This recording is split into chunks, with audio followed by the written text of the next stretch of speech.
In the U.S. Army Special Forces, she doesn't recognize the person staring back.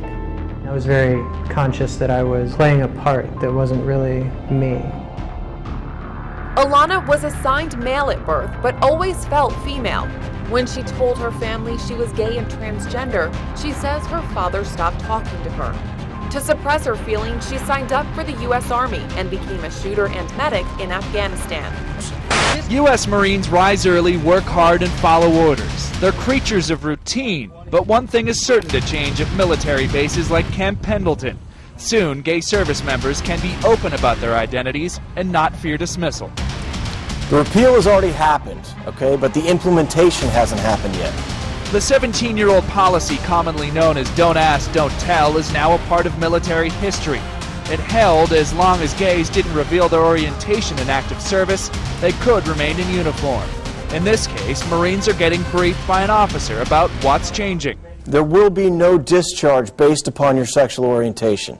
And the headline was, pedophilia is natural and normal for males. How some university academics make the case for pedophiles at summer conferences. The audience should think that you are nude. Now, this is a famous routine that was, I know, that's why you could get away with it. Hide and look over there, I'm hot, I'm mean, you can't have me, you can't afford me. This is coming, and it's coming like a tidal wave. I want to say, as a believer, if you don't have a righteous indignation at this as I do, then something's wrong. We need to do everything we can to let our voice be heard. We need to organize as believers, rise up, band together, and defeat this filth. The audience should think that you are nude. Gay marriage law being passed is just the beginning, folks. Okay, this is so twisted and sick. It's so twisted and sick that you just know that the Lord Jesus is on the way. Okay, do not think that our Lord and Savior is going to put up with them doing this to these little kids and allowing it to be like this. This is total perversion. Okay, the Lord is coming. You people that think that he's not coming for years and years, you need to listen up. You need to wake up and smell the coffee and see the signs that are around you. The signs are right in front of your face. It's coming, and it's coming like a tidal wave. Has not enough happened to stir you up? Or what else needs to be done?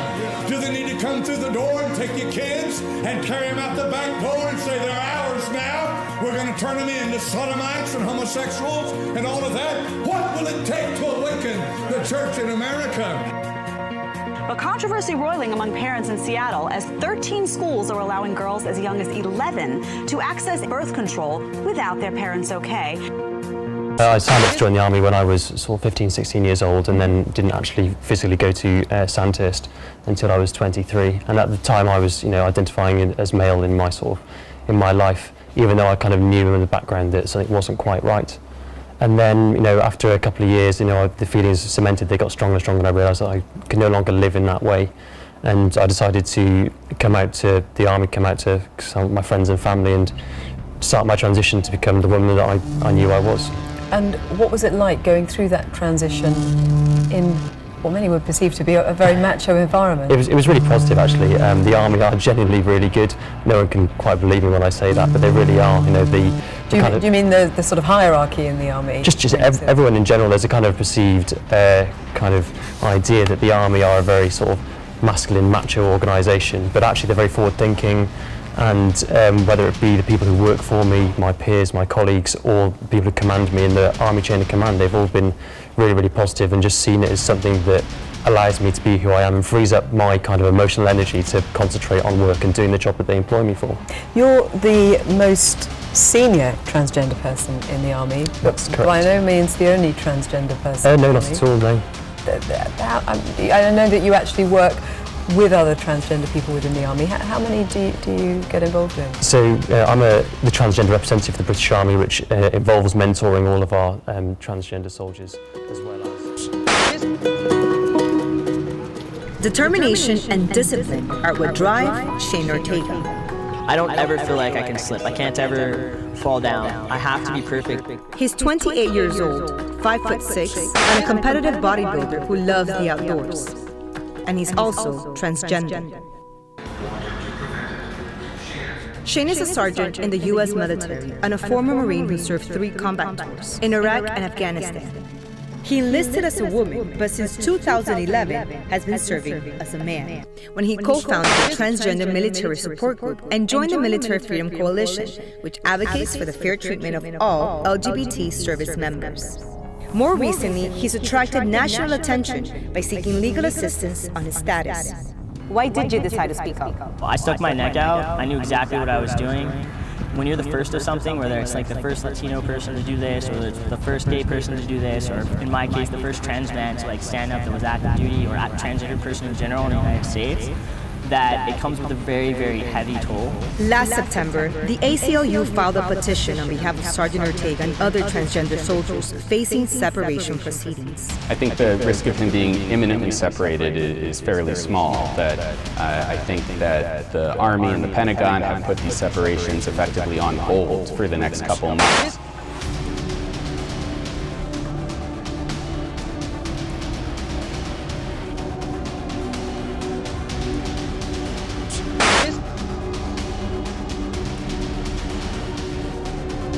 Well, on a day meant to honor our fallen heroes, one website, Vox.com, instead was smearing our Marines as fraternity members with a toxic masculinity problem.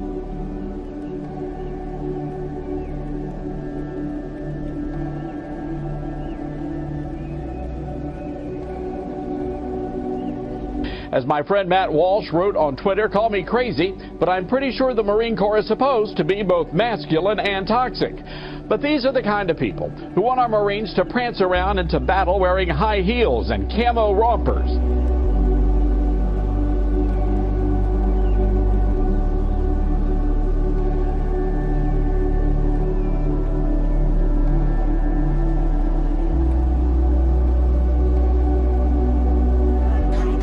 It's 5:26. You're taking a live look at Boise from the Red Lion Hotel.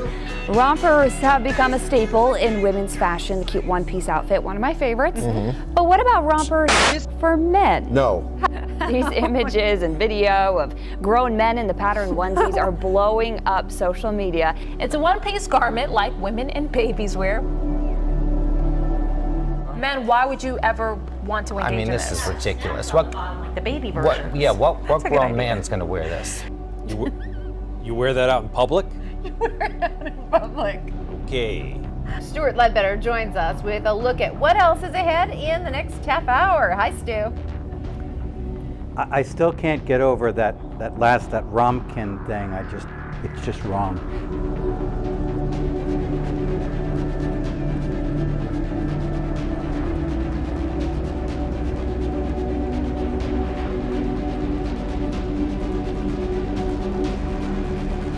And I got a friend with a daughter at an American university, a daughter who's rooming with another woman who has a...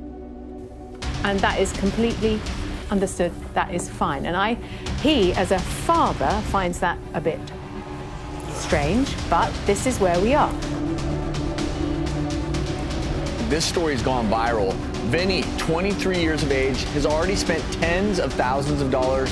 Why? In hopes to transform into a genderless alien. All right, in a society that values youth and beauty, getting cosmetic procedures is nothing new. But there are some who take it to the extreme. Now, our next guest is on a mission to have the perfect physique.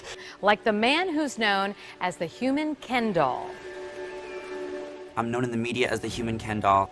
I've spent $170,000 on 152 cosmetic procedures. I think I look amazing. It's always exciting to see what new modifications people have come up with to sort of engineer themselves to look like what society would say would be the typical ideal.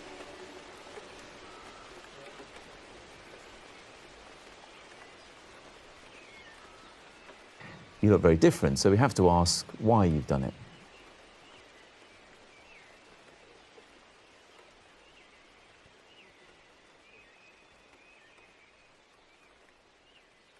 Justin recently met the real-life Barbie, 21-year-old Valerie Lakanova from Russia. Right. And there are a few things that need to be fixed. It is an ongoing process to look good. And now we live in a very demand society.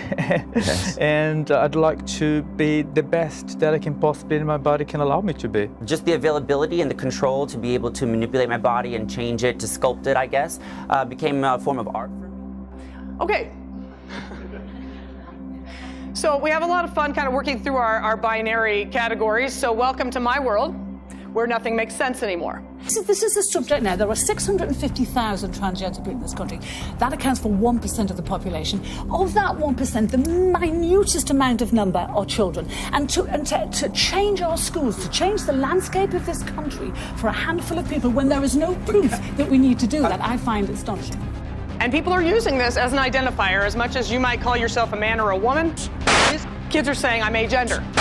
Let kids develop, let them, leave them to their own devices and let them be what they need to be. I think this is terrifying. I think it's dangerous because we could be pushing kids into a gender corridor where they're told it doesn't matter whether you're a man or woman, it doesn't matter what Before I bring the rest of you in. them.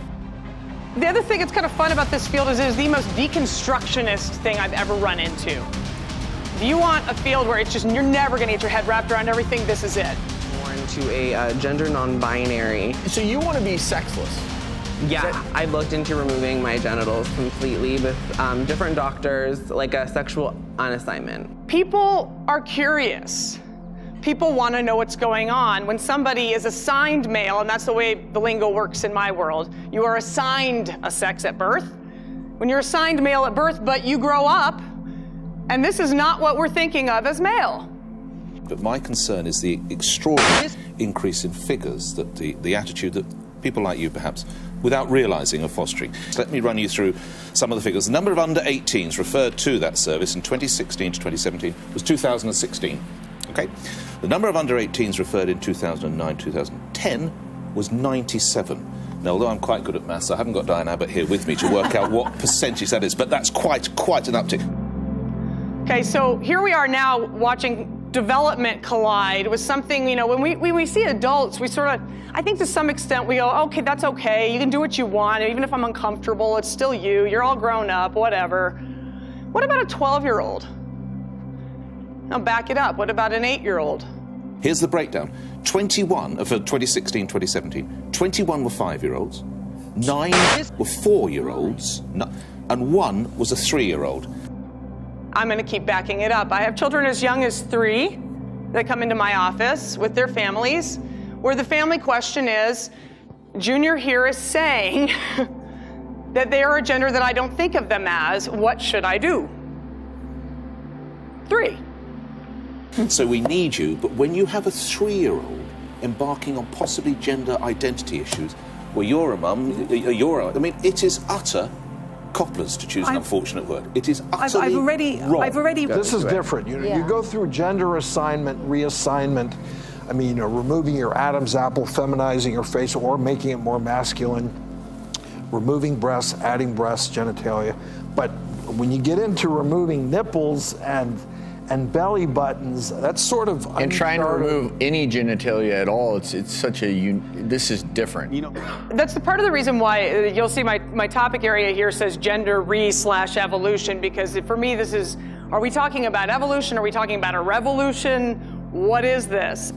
97 to 2000. Is that because it wasn't acceptable to be referred, and it is now, or is it because actually somehow we've put another phenomena into society and said, yeah, this is okay? Yeah. But this is like brain-busting material for a lot of us, because this is not how we understand the world, and so it is a huge shift. Remember, sex is usually between your legs. Gender is between your ears, right? Amen. It's rooted in the brain. Yes, thank you. But the brain is also very, very complex, and we have to see what is this really about. And now we know that we can actually do what's called gene drive. But if you're messing with bacteria, If you're messing with rapidly reproducing microorganisms or even insects and so on, why, you could totally alter evolution now and do it in one generation. In one generation, or certainly in a matter of weeks to months or years, depending on if you release it into nature. You completely destroy natural processes and food chains. Some call this directed evolution.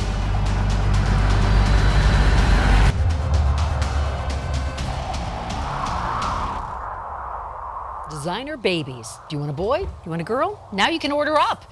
We found more Colorado parents are making that controversial choice. And more doctors are offering it, using technology to guarantee you get the gender you want. Researchers have succeeded in creating 5 new synthetic yeast chromosomes, the fundamental building blocks of all living organisms. Would you choose?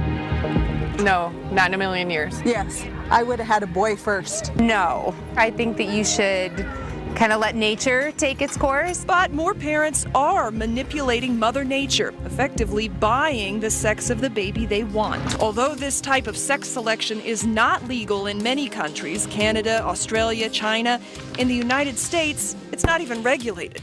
Does this allow you to buy a daughter? Yes, I think the answer to that is yes. But in California, Dr. Steinberg says he already offers eye color choice investigationally. We see gender selection as the very, very base of the science behind genetic selectivity, genetic screening, genetic purification. That makes a lot of people wonder if choosing a boy or a girl is a slippery slope. I don't know if we should be making decisions that maybe we weren't meant to make. What do you think?